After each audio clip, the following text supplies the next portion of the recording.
Hola a todos y bienvenidos a nuestro canal. Hoy vamos a viajar en el tiempo hasta el año 1415, a un campo fangoso en el norte de Francia. Estamos a punto de presenciar una de las batallas más legendarias y estudiadas de la historia, la Bataille d'Agincourt. Un enfrentamiento que desafió toda lógica militar y cambió el curso de la Guerra de los 100 años.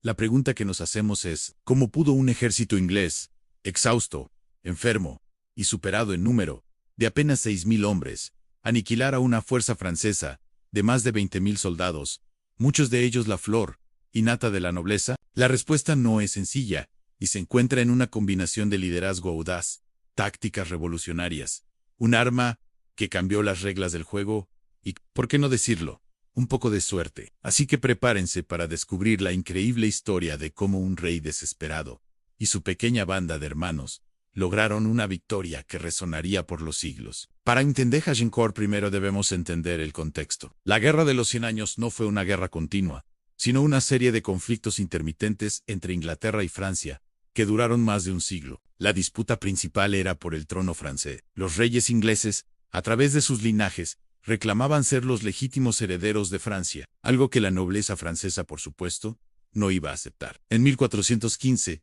el joven y ambicioso rey Enrique V de Inglaterra revivió esta vieja reclamación. Su objetivo era presionar a los franceses para obtener concesiones territoriales y afirmar su poder. Enrique no era un novato, era un veterano de las guerras en Gales, un líder carismático y un estratega astuto. Reunió un ejército y cruzó el Canal de la Mancha, desembarcando en Francia en agosto de 1415. Su primer objetivo fue el puerto estratégico de Harfleur. El asedio de Harfleur fue más duro y largo de lo esperado. Duró 5 semanas, y aunque la ciudad finalmente cayó, el costo para el ejército inglés fue enorme. No tanto por las bajas en combate, sino por las enfermedades. La disentería, conocida como el flujo sangriento, se propagó por el campamento inglés como la pólvora, debilitando y matando a cientos de soldados. Cuando Harfleur se rindió, el ejército de Enrique estaba diezmado. Sus consejeros le rogaron que regresara a Inglaterra. Era la opción lógica. Pero Enrique V tomó una decisión que parecía una locura. En lugar de retirarse directamente por mar, decidió marchar con su ejército a través del territorio francés hasta el puerto de Calais, que estaba en manos inglesas. Era una demostración de fuerza, una forma de desafiar al delfín de Francia y demostrar que no tenía miedo. Pero era una apuesta increíblemente arriesgada. La marcha hacia Calais fue una pesadilla. El ejército inglés, ya debilitado, tuvo que recorrer cientos de kilómetros a través de un territorio hostil. Los soldados estaban hambrientos, cansados y enfermos. Para empeorar las cosas, el ejército francés, mucho más grande y fresco, les pisaba los talones. Los franceses, liderados por el condestable de Francia, Carlos de Albret, y el mariscal Boucicaut, no tenían prisa. Su estrategia era simple en seguir a los ingleses, desgastarlos y bloquearles el paso en un lugar favorable para forzar una batalla en sus propios términos. Y ese lugar lo encontraron cerca del castillo de Agincourt. Lograron cortar el camino de Enrique, obligándolo a detenerse. Ahora, no había escapatoria. El rey inglés y sus hombres estaban atrapados, con un ejército francés al menos 3 veces más grande frente a ellos. La batalla era inevitable. La noche antes de la batalla, el 24 de octubre, el ánimo en los dos campamentos era radicalmente diferente. En el campamento francés reinaba la confianza. Eran miles, estaban bien equipados y luchaban en su propia tierra. Los nobles jugaban a los dados para decidir qué prisioneros ingleses tomarían al día siguiente. Convencidos de una victoria fácil. Por otro lado, en el campamento inglés, el ambiente era sombrío. Llovía a cántaros, los hombres estaban aterrados, hambrientos y tiritando de frío y enfermedad. Sabían que las probabilidades estaban completamente en su contra. Según las crónicas, el rey Enrique V pasó la noche caminando entre sus hombres, sin mostrar miedo, ofreciendo palabras de aliento, recordándoles sus victorias pasadas y rezando con ellos. Les prometió que si sobrevivían, recordarían ese día con orgullo. Esta muestra de liderazgo fue crucial para mantener la moral de un ejército al borde del colapso. Finalmente,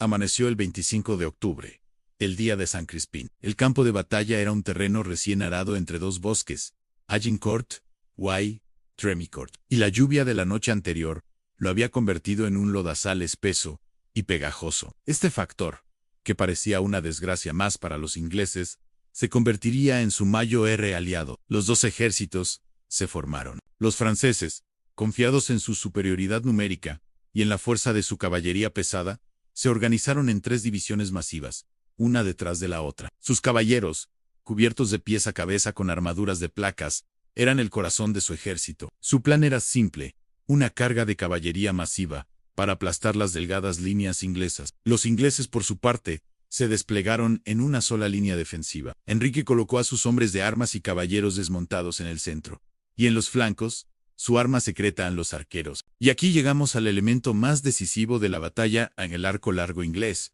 o longbow. No era un arma nueva, pero los ingleses la habían perfeccionado como nadie. Un arquero bien entrenado podía disparar entre 10 y 12 flechas por minuto, con una potencia capaz de perforar las armaduras de la época, a corta distancia. Enrique V tenía unos 5.000 arqueros en su ejército. Su táctica fue brillante.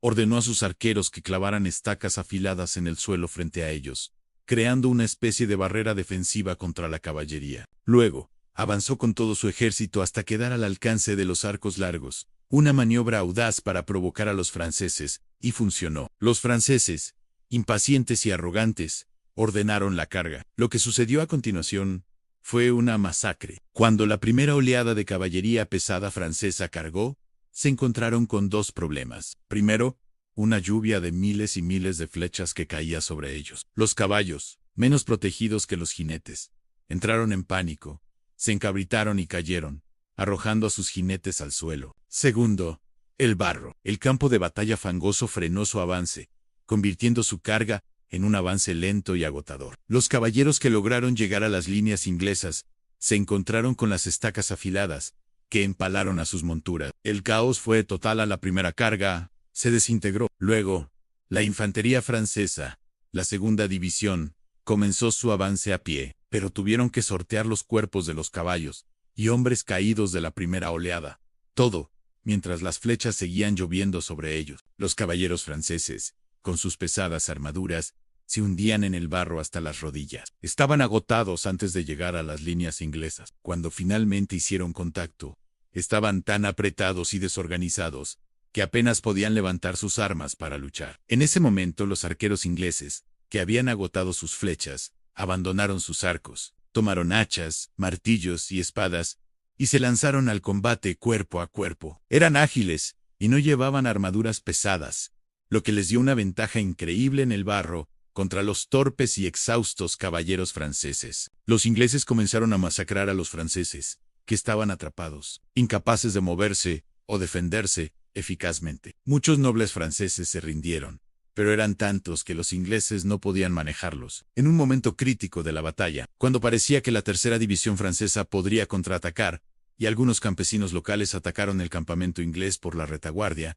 Enrique V tomó una decisión brutal y controvertida. Temiendo que los miles de prisioneros franceses pudieran rearmarse y unirse de nuevo a la lucha, ordenó su ejecución. Fue un acto terrible según las reglas de la caballería, pero desde un punto de vista militar, neutralizó una amenaza potencial y permitió a sus hombres concentrarse en los enemigos que aún quedaban en el campo. Al ver la matanza de sus compatriotas y la determinación de los ingleses, la tercera división francesa, que aún no había entrado en combate, vaciló y finalmente se retiró sin luchar.